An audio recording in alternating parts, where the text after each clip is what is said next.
Hello everyone, welcome back. Geography 4ನೇ video ಇದು.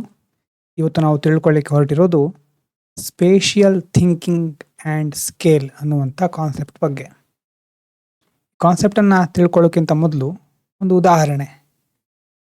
ನಿಮ್ಮ ಮೊಬೈಲ್ನಲ್ಲಿ ನಿಮ್ಮ ಫ್ರೆಂಡ್ 2 ಫೋಟೋವನ್ನು ಸೆಂಡ್ ಮಾಡಿದ್ದಾರೆ, ಅದಿದೆ. ನಿಮಗೆ ಈಗ 2 ಫೋಟೋ ಬಂದಿದೆ ವಾಟ್ಸಪ್ನಲ್ಲಿ. ಮೊದಲನೇ ಫೋಟೋ, ಒಬ್ಬ ವ್ಯಕ್ತಿ ಕೈಯಲ್ಲಿ ನೈಫ್ ಅಂದರೆ ಚಾಕುವನ್ನು ಹಿಡ್ಕೊಂಡಿದ್ದಾನೆ. ನೋಡಿದ ತಕ್ಷಣ ಒಂದು ವೇಳೆ ನ್ಯೂಸ್ ಚಾನಲ್ ಅವ್ರಿಗೇನಾದರೂ ಸಿಕ್ಕಿದ್ರೆ ಆ ವ್ಯಕ್ತಿ ಚಾಕು ಹಿಡ್ಕೊಂಡು ಮಾಡಿದ್ದಾದರೂ ಏನು ಅನ್ನೋ ರೀತಿ ಕೇಳೋ ಥರ ಇದೆ. 2ನೇ ಫೋಟೋ, ಇನ್ನೊಂದು ಇಮೇಜ್ ಬಂತು, ಸೆಂಡ್ ಮಾಡಿದ್ರು ನಿಮ್ಮ ಫ್ರೆಂಡು. ಆ ವ್ಯಕ್ತಿ ಚಾಕು ಹಿಡ್ಕೊಂಡು ಆಮೇಲೆ ಕೇಕ್ ಕಟ್ ಮಾಡ್ತಾ ಇದ್ದಾನೆ. ಅಂದರೆ ಮೊದಲನೇ ಫೋಟೋ ಜಸ್ಟ್ ಫುಲ್ ಝೂಮ್ ಮಾಡಿ ಚಾಕು ಹಿಡ್ಕೊಂಡಿದ್ದು ಮಾತ್ರ ಇದೆ. 2ನೇ ಫೋಟೋದಲ್ಲಿ ಅವನು ಹೊರಟಿದ್ದು ಕೇಕ್ ಕಟ್ ಮಾಡಲಿಕ್ಕೆ ಅಂತ ಗೊತ್ತಾಗ್ತಾ ಇದೆ ಅಲ್ವಾ. Same person, same knife, same moment. Change ಆಗಿದ್ದೇನು ನಮ್ಮ ಪರ್ಸ್ಪೆಕ್ಟಿವ್, ನೋಡುವಂಥ ದೃಷ್ಟಿಕೋನ, ನಮ್ಮ ಮನಸ್ಸಿನಲ್ಲಿರುವಂಥ ಭಾವನೆಗಳು ಬದಲಾಗತ್ತೆ. ಇನ್ನೊಂದು ಉದಾಹರಣೆ ನೋಡಿ. ಪೇಪರ್ನಲ್ಲಿ ತುಂಬ ವಿಷಯಗಳು ಬರುತ್ತೆ ನ್ಯೂಸ್ ಪೇಪರಲ್ಲಿ. ಈಗ ಒಂದು ನ್ಯೂಸ್ ಬಂತು ಅಂತ ಇಟ್ಕೊಳ್ಳೋಣ. India received normal rainfall. ಈ ವರ್ಷ ಸಾಮಾನ್ಯವಾಗಿ ಮಳೆ ಚೆನ್ನಾಗಿ ಬರುತ್ತೆ ಅಥವಾ ಮಳೆ ಚೆನ್ನಾಗಿ ಬರುತ್ತೆ ಅಂತ ಯಾರಾದರೂ IMD ಅವರು ಒಂದು ಹೇಳಿಕೆ ಕೊಟ್ಟಿದ್ದಾರೆ. ಈಗ ಕರ್ನಾಟಕದ ಫಾರ್ಮರಿಗೆ ಅದು ನೋಡಿ ಸಮಾಧಾನ ಆಗುತ್ತೆ, ಖುಷಿ ಆಗುತ್ತೆ. ಈ ವರ್ಷ ಮಳೆ ಚೆನ್ನಾಗಿದೆ, ಒಳ್ಳೆ ಬೆಳೆ ಬರಬಹುದು, ಕರ್ನಾಟಕದ ಫಾರ್ಮರ್ ಹ್ಯಾಪಿ ಆಗ್ತಾನೆ. ಅದೇ ಪಂಜಾಬಿನ ಫಾರ್ಮರ್, ಓಕೆ ಇದು ಯಾವಾಗಲೂ ಇರೋದೆ, ನಾರ್ಮಲ್ ಫೀಲ್ ಆಗಬಹುದು. ರಾಜಸ್ಥಾನದ ಒಂದು ವಿಲೇಜ್ ನಾರ್ಮಲ್ ರೇನ್ಫಾಲ್ ಅಂತಾದರೆ ಈ ವರ್ಷನೂ ಡ್ರಾಟ್, ನಮಗೆ ಈ ವರ್ಷ ಇನ್ನೂ ಬರಗಾಲ ಇರುತ್ತೆ ಅಂತ ರಾಜಸ್ಥಾನದ ಒಂದು ವಿಲೇಜ್ ಥಿಂಕ್ ಮಾಡಬಹುದು. ಇನ್ನು ಅಸ್ಸಾಂನಲ್ಲಿರುವಂಥ ಒಂದು ಡಿಸ್ಟ್ರಿಕ್ಟ್, ಹಿಂದಿನ ವರ್ಷದ ಥರನೇ ನಾರ್ಮಲ್ ರೇನ್ಫಾಲ್ ಅಂತಂದರೆ ಈ ವರ್ಷನೂ ಇಲ್ಲಿ ಫ್ಲಡ್ ಬರಬಹುದು ಅಂತ ಅವ್ರು ಥಿಂಕ್ ಮಾಡ್ತಾರೆ ಅಲ್ವಾ. ನಮ್ಮ ದೇಶ ಎಷ್ಟೊಂದು ವೈವಿಧ್ಯತೆ ಹೊಂದಿದೆ ಅಂತಂದರೆ, ಒಂದೇ ಇವೆಂಟು ನಾರ್ಮಲ್ ರೇನ್ಫಾಲ್ ಅನ್ನೋದೇ ಕರ್ನಾಟಕದ ಫಾರ್ಮರಿಗೆ ಸಂತೋಷ ಉಂಟು ಮಾಡುತ್ತೆ. ಪಂಜಾಬ್ನವರು ನಾರ್ಮಲ್, ರಾಜಸ್ಥಾನ ಡ್ರಾಟ್, ಅಸ್ಸಾಂನಲ್ಲಿ ಫ್ಲಡ್. ಈ ರೀತಿ ಬೇರೆ ಬೇರೆ ಔಟ್ಕಮ್ ಒಂದೇ ಇವೆಂಟಿಂದ ಆಗಬಹುದು. ಅಂದರೆ ಹಾಗಂದರೆ ನ್ಯೂಸ್ ಪೇಪರ್ನಲ್ಲಿ ತಪ್ಪು ಕೊಟ್ಟಿದ್ದಾರೆ ಆ ಮಾಹಿತಿನ ಅಂತ ಕೇಳಿದರೆ ಇಲ್ಲ. ಕೋರ್ ಐಡಿಯಾ ಮುಖ್ಯವಾಗಿ ನಾವಿಲ್ಲಿ ನೋಡ್ಲಿಕ್ಕೆ ಹೊರಟಿರೋದು, no geographical fact is complete without asking where and at what scale. Normal rainfall ಅನ್ನೋದು ಜನರಲ್ ಸ್ಟೇಟ್ಮೆಂಟು, ಅಂದರೆ ಅದರ ಪರಿಣಾಮಗಳನ್ನು ಚೆಕ್ ಮಾಡಬೇಕಾದ್ರೆ ಮೊದಲು ಎಲ್ಲಿ ಅದು ಅಪ್ಲೈ ಆಗ್ತಾ ಇದೆ, ಎಟ್ ವಾಟ್ ಸ್ಕೇಲ್ ಅಂತಂದರೆ ಏನು ಅಂತ ಮುಂದೆ ಬರುತ್ತೆ, ಯಾವ ಲೆವೆಲಲ್ಲಿ ಇದೆ ಅಂತ ನಾವು ನೋಡ್ತೇವೆ. ಸೊ ಇದು 2 ಮುಖ್ಯವಾದಂಥ ಫೌಂಡೇಶನಲ್ ಕಾನ್ಸೆಪ್ಟ್. ಈಗ ನಿಮ್ಮ ಹತ್ರ ಒಂದು ಡ್ರೋನ್ ಇದೆ, ಡ್ರೋನಲ್ಲಿ ಮೊಬೈಲಿಗೆ ಕನೆಕ್ಟ್ ಆಗಿದೆ ಅಂತ ಇಟ್ಕೊಳ್ಳೋಣ, ಅಥವಾ ನಿಮ್ಮದು ಒಂದು ಲ್ಯಾಪ್ಟಾಪಿಗೆ ಡ್ರೋನ್ ಕನೆಕ್ಟ್ ಆಗಿದೆ. ಡ್ರೋನ್ ಎಲ್ಲ ತಿರುಗ್ತಾ ಹೋಗ್ತಾ ಇದೆ, ಭೂಮಿ ಮೀಂದ ಸ್ಪೇಸ್ ತನಕನೂ ಹೋಗ್ಲಿಕ್ಕೆ ಅದಕ್ಕೆ ಕೆಪಾಸಿಟಿ ಇದೆ. ನಿಮ್ಮದೇ ಡ್ರೋನ್ ಅದು, ನೀವು ಇಲ್ಲಿಂದನೇ ಅದನ್ನು ಕಂಟ್ರೋಲ್ ಮಾಡ್ತಾ ಇದ್ದೀರಿ. ಡ್ರೋನ್ ಕಂಟ್ರೋಲರ್ ನಿಮ್ಮ ಹತ್ರ ಇದೆ. ಆಲ್ಟಿಟ್ಯೂಡ್ ಚೇಂಜ್ ಆಗ್ತಾ ಇದ್ದ ಹಾಗೆ, ಮೊದಲು ನಿಮ್ಮ ಕೈಲಿತ್ತು ಡ್ರೋನು, ನಿಮ್ಮ ಮನೆ ಮೇಲ್ಗಡೆ ಹೋಯಿತು, ಆಮೇಲೆ ನಿಮ್ಮ ಸಿಟಿ ಕವರ್ ಮಾಡ್ತಾ ಇದೆ, ಆಮೇಲೆ ನಿಮ್ಮ ಸ್ಟೇಟ್ ಕವರ್ ಮಾಡುತ್ತೆ, ಆಮೇಲೆ ಇಂಡಿಯಾ, ಆಮೇಲೆ ಅರ್ತ್ ಅಲ್ವಾ.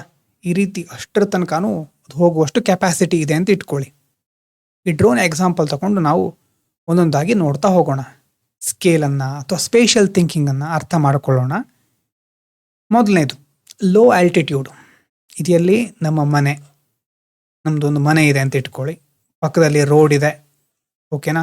ಇಲ್ಲೆಲ್ಲ ಒಂದು ಸ್ಕೂಲ್ ಇದೆ, ಹತ್ತದಲ್ಲಿ ಒಂದು ಮರ ಇದೆ, ಅದಾದಮೇಲೆ ಯಾವುದೋ ಒಂದು ನದಿ ಹರಿತಾ ಇದೆ, ಈ ಕಡೆ ಮಾರ್ಕೆಟ್ ಇದೆ. ಸೊ ನಿಮ್ಮ ಡ್ರೋನ್ ಈಗ ಈ ಲೆವೆಲಲ್ಲಿದೆ, ಕಾಲೋನಿ ವ್ಯೂ ತೋರಿಸ್ತಾ ಇದೆ, ಅದು ಲೋ ಆಲ್ಟಿಟ್ಯೂಡು ಅಲ್ವಾ. ನಾವಿಲ್ಲಿ ಈ ನಮ್ಮ ಏರಿಯಾ ನೋಡ್ತಾ ಇದ್ದೀವಿ ನಮ್ಮ ಡ್ರೋನಿಂದ.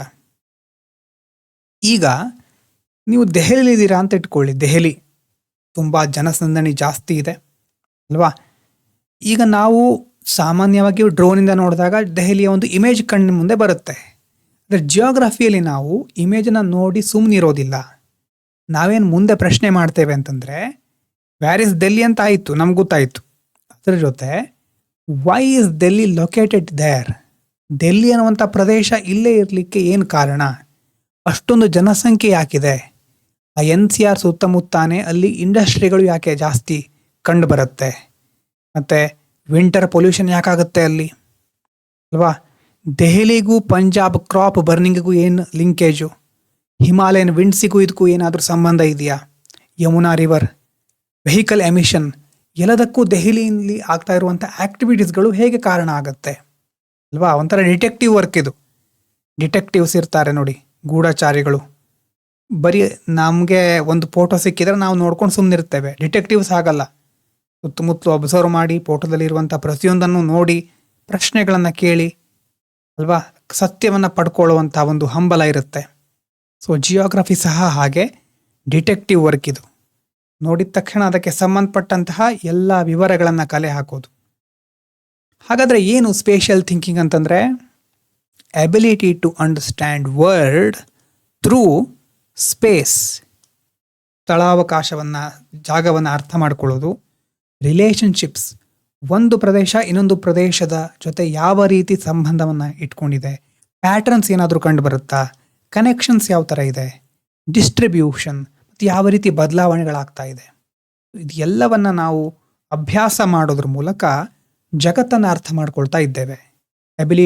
ಎಬಿಲಿಟಿ ಟು ಅಂಡರ್ಸ್ಟ್ಯಾಂಡ್ ವರ್ಲ್ಡ್, ಅದಕ್ಕೆ ನಾವೇನಂತ ಕರಿತೇವೆ spatial thinking.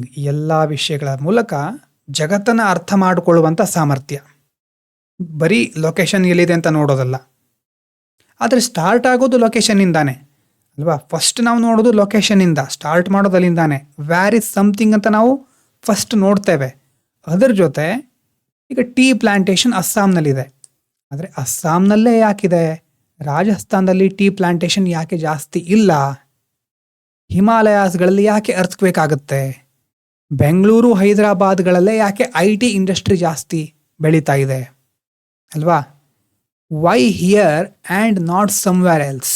This is the important question related to spatial thinking. ಒಂದು ಘಟನೆ ಆ ಪ್ರದೇಶದಲ್ಲೇ ಅದೇ ರೀತಿ ಯಾಕೆ ನಡೆಯುತ್ತೆ ಅಂತ ನಾವು ಇದ್ರ ಮೂಲಕ ತಿಳ್ಕೊಳ್ತೇವೆ. ಸೊ ಡ್ರೋನ್ ನೆನ್ಪು ಮಾಡ್ಕೊಳ್ಳಿ. ನಿಮ್ಮ ಏರಿಯಾ ಮುಗೀತು. ಈಗ ಸ್ವಲ್ಪ ಮೇಲೆ ತೆಗೆದುಕೊಂಡು ಹೋಗೋಣ ಡ್ರೋನನ್ನು. ಸೊ ಈಗ ಇಂಡಿವಿಜುವಲ್ ಆಬ್ಜೆಕ್ಟ್ಗಳೆಲ್ಲ ಮರೆಯಾಗ್ತಾ ಇದೆ. ನಮಗೆ ರೋಡ್ ಹೇಗೆ ಟೌನ್ಸ್ಗಳಿಗೆ ಕನೆಕ್ಟ್ ಆಗುತ್ತೆ, ಗೂಗಲ್ ಮ್ಯಾಪನ್ನು ಬೇಕಾದರೂ ನೀವು ಇಮ್ಯಾಜಿನ್ ಮಾಡ್ಕೋಬಹುದು. ಝೂಮ್ ಮಾಡಿದರೆ ನಿಮ್ಮ ಮನೆ ಸಹ ಕಾಣಿಸುತ್ತೆ ಗೂಗಲ್ ಮ್ಯಾಪಲ್ಲಿ, ಸ್ವಲ್ಪ ಸ್ಪಷ್ಟವಾಗಿ. ತುಂಬ ಕ್ಲಿಯರಿಗೆ ಏನು ಕಾಣಿಸೋದಿಲ್ಲ, ಆದರೂ ಕಾಣಿಸುತ್ತೆ ಒಂದು ಲೆವೆಲಿಗೆ. ಇನ್ನು ಸ್ವಲ್ಪ ಹೊರಗಡೆ ಬಂದರೆ ಝೂಮ್ ಔಟ್ ಮಾಡಿದರೆ ರೋಡ್ ಹೇಗೆ ಕನೆಕ್ಟ್ ಆಗುತ್ತೆ ಟೌನಿಗೆ, ರಿವರ್ ಏನಿದೆ ಹೇಗೆ ಕನೆಕ್ಷನ್ ಇದೆ, ಮತ್ತು ರೈಲ್ವೆ ಹೇಗೆ ಪೋರ್ಟ್ಗಳಿಗೆ ಕನೆಕ್ಟ್ ಆಗುತ್ತೆ. ಇದೆಲ್ಲ ಏನು ಕನೆಕ್ಷನ್ಸ್, ಪ್ಯಾಟರ್ನ್ಸ್. ಪ್ಯಾಟರ್ನ್ ನಿಮಗೆ ಕಾಣಿಸ್ತಾ ಹೋಗುತ್ತೆ. ಸ್ವಲ್ಪ ಎತ್ತರಕ್ಕೆ ಹೋದರೆ, ಕೆಳಗಡೆನೇ ಇದ್ದರೆ ಆಬ್ಜೆಕ್ಟ್ಸ್ ಕಾಣಿಸ್ತಾ ಇತ್ತು, ಸ್ವಲ್ಪ ಮೇಲೆ ಹೋದರೆ ಪ್ಯಾಟರ್ನ್ಸ್ ಕಾಣಿಸ್ತಾ ಇದೆ. ಇದನ್ನೇ ಜಿಯೋಗ್ರಫಿಯವರು ಹೇಗೆ ಅಬ್ಸರ್ವ್ ಮಾಡ್ತಾರೆ ಅಂತಂದರೆ, ಭಾರತದ ನಕಾಶೆಯನ್ನು ನೀವು ಅಬ್ಸರ್ವ್ ಮಾಡಿದರೆ ಈಗ ವೆಸ್ಟರ್ನ್ ಕೋಸ್ಟಲ್ಲಿ ಹೆವಿ ರೈನ್ಫಾಲ್ ಆಗುತ್ತೆ ಈ ಭಾಗದಲ್ಲಿ, ಮತ್ತು ಇಂಟೀರಿಯರ್ ಪ್ಲಾಟೂ ಇದೆ, ಇಲ್ಲಿ ಲೆಸ್ ರೈನ್ಫಾಲ್ ಆಗುತ್ತೆ. ಮತ್ತು ವೆಸ್ಟರ್ನ್ ಘಾಟ್ಸ್ನ ಕ್ರಾಸ್ ಮಾಡಿದ ತಕ್ಷಣ ಇಲ್ಲಿ ರೈನ್ ಶ್ಯಾಡೋ ರೀಜನ್ ಅಂತ ಬರುತ್ತೆ, ಮಳೆ ನೆರಳಿನ ಪ್ರದೇಶ ಅಂತ. ಸೊ ಈ ರೀತಿ ಪ್ಯಾಟರ್ನನ್ನು ಜಿಯೋಗ್ರಾಫರ್ಸ್ ಅಬ್ಸರ್ವ್ ಮಾಡ್ತಾರೆ. ಯಾಕೆ ಹೀಗಾಗುತ್ತೆ ಅಂತಂದರೆ, ಇಲ್ಲಿ ಮೌಂಟೇನ್ಸ್ ಇದೆ ಅಲ್ವಾ? Mountains force moist wind upward. ಮಾಯಿಸ್ಟನ್ನು ಮೇಲ್ ಕಳಿಸಿ ಆಮೇಲೆ ಅದು ಕೂಲ್ ಆಗುತ್ತೆ, ಕಂಡೆನ್ಸ್ ಆಗುತ್ತೆ, ರೈನ್ಫಾಲ್ ಇಲ್ಲಿ ಜಾಸ್ತಿ ಆಗುತ್ತೆ ವೆಸ್ಟರ್ನ್ ಕಾಸ್ಟಲ್ಲಿ. ಮುಂದೆ ನಾವು ತಿಳ್ಕೊಳ್ಳೋಣ, ಆದರೆ ಒಂದು ಜನರಲ್ ಐಡಿಯಾ ಕೊಡ್ತಾ ಇದ್ದೇನೆ. ಸೊ ಫಸ್ಟು ಆಬ್ಜೆಕ್ಟ್ ಕಾಣಿಸ್ತಾ ಇತ್ತು, ಡ್ರೋನನ್ನು ಮೇಲೆ ತೆಗೆದುಕೊಂಡು ಹೋದ್ರಿ, ಪ್ಯಾಟರ್ನ್ಸ್ ಕಾಣಿಸ್ತಾ ಇದೆ. ಈಗ ಇನ್ನೂ ಮೇಲಕ್ಕೆ ತಗೊಂಡು ಹೋಗೋಣ ಡ್ರೋನನ್ನು. ಅಲ್ಲಿ ಪ್ಯಾಟರ್ನ್ ಮಾತ್ರ ಅಲ್ಲ, ರಿಲೇಷನ್ಶಿಪ್ಸ್ ಅಲ್ವಾ? ಇಲ್ಲೇನು ನಮ್ಗೆ ಗೊತ್ತಾಗ್ತಾ ಇದೆ ಅಂತಂದರೆ, ಇಂಡಸ್ಟ್ರಿಗಳು ಕೋಲ್ ಮೈನ್ ಹತ್ರ ಡೆವಲಪ್ ಆಗ್ತಾ ಇದೆ, ಕೋಸ್ಟ್ ಹತ್ರನೇ ಪೋರ್ಟ್ಸ್ ಇದೆ, ರಿವರ್ ಪಕ್ಕದಲ್ಲಿ ಸಿಟೀಸ್ಗಳು ಡೆವಲಪ್ ಆಗಿದೆ. ಅಬ್ಸರ್ವ್ ಮಾಡಿ ಬೇಕಿದ್ರೆ. ಉದಾಹರಣೆಗೆ ಮುಂಬೈ ಒಂದು ಫಿನಾನ್ಷಿಯಲ್ ಹಬ್ ಅಂತ ನಾವು ಕನ್ಸಿಡರ್ ಮಾಡ್ತೇವೆ. ಯಾಕೆ ಅದು ಆ ರೀತಿ ಡೆವಲಪ್ ಆಗಿದೆ ಅಂತಂದರೆ, ರೀಸನ್ ನೋಡಿ. ನ್ಯಾಚುರಲ್ ಹಾರ್ಬರ್, ನೈಸರ್ಗಿಕವಾಗಿ ಅಲ್ಲಿ ಒಂದು ಬಂದರು ತಯಾರಾಗಲಿಕ್ಕೆ ಒಳ್ಳೆ ಅವಕಾಶಗಳಿದೆ. ಮತ್ತು ಮ್ಯಾರಿಟೈಮ್ ಟ್ರೇಡ್, ಯಾವಾಗ ಸಮುದ್ರ ಮಾರ್ಗ ಅಲ್ಲಿ ಈಸಿಯಾಗಿ ಸಿಗುತ್ತೋ ಟ್ರೇಡ್ ಈಸಿ ಆಗುತ್ತೆ. ಸಮುದ್ರದ ಮೂಲಕ ಮಾಡುವಂಥ ಟ್ರೇಡ್ ಈಸಿ ಆಗ್ತಾ ಹೋಗುತ್ತೆ. ಮೊದಲು ಹಿಂದಿನಿಂದ ಬ್ರಿಟಿಷರು ಸಹ ಅಲ್ಲಿ ಇನ್ವೆಸ್ಟ್ ಮಾಡಿದ್ರು. ಅಲ್ವಾ? ಹಿಸ್ಟ್ರಿ ಸಹ ಕನೆಕ್ಟ್ ಆಗ್ತಾ ಇದೆ ಇಲ್ಲಿ. ಇದ್ರ ಜೊತೆ ಟ್ರಾನ್ಸ್ಪೋರ್ಟ್ ನೆಟ್ವರ್ಕ್ ಚೆನ್ನಾಗಿ ಡೆವಲಪ್ ಆಗಿದೆ. ತುಂಬ ಜನ ಯಾವಾಗ ಟ್ರಾನ್ಸ್ಪೋರ್ಟ್ ನೆಟ್ವರ್ಕ್ ಡೆವಲಪ್ ಆಗುತ್ತೋ, ಜಾಬ್ ಕ್ರಿಯೇಟ್ ಆಗುತ್ತೋ, ಆವಾಗ ಮೈಗ್ರೇಷನ್ ಅಲ್ಲಿ ಬೇರೆ ಬೇರೆ ಜನ ಬಂದು ನೆಲೆಸ್ತಾರೆ ಅಲ್ವಾ? ಆವಾಗ ಬೇರೆ ಜನ ಬಂದಾಗ ಹ್ಯೂಮನ್ ಕ್ಯಾಪಿಟಲ್ ಈಸಿಯಾಗಿ ಸಿಗುತ್ತೆ. ಎಲ್ಲಿ ಜನ ಇರ್ತಾರೋ, ಎಲ್ಲಿ ಉದ್ಯೋಗ ಅವಕಾಶಗಳಿರುತ್ತೋ ಅಲ್ಲೇ ಬ್ಯಾಂಕ್ಗಳು ತಮ್ಮ ಬ್ರಾಂಚಸ್ನ ಓಪನ್ ಮಾಡುತ್ತೆ, ಸ್ಟಾಕ್ ಮಾರ್ಕೆಟ್ಸ್ ಶುರು ಆಗುತ್ತೆ, ಫಿನಾನ್ಷಿಯಲ್ ಇನ್ಸ್ಟಿಟ್ಯೂಷನ್ಗಳು ಅಲ್ಲಿ ವರ್ಕ್ ಮಾಡಲಿಕ್ಕೆ, ಆಪರೇಟ್ ಆಗಲಿಕ್ಕೆ ಸ್ಟಾರ್ಟ್ ಆಗುತ್ತೆ. ಒಂದಕ್ಕೊಂದು ಇಂಟರ್ ಕನೆಕ್ಟೆಡ್ ಆಗಿರೋದು.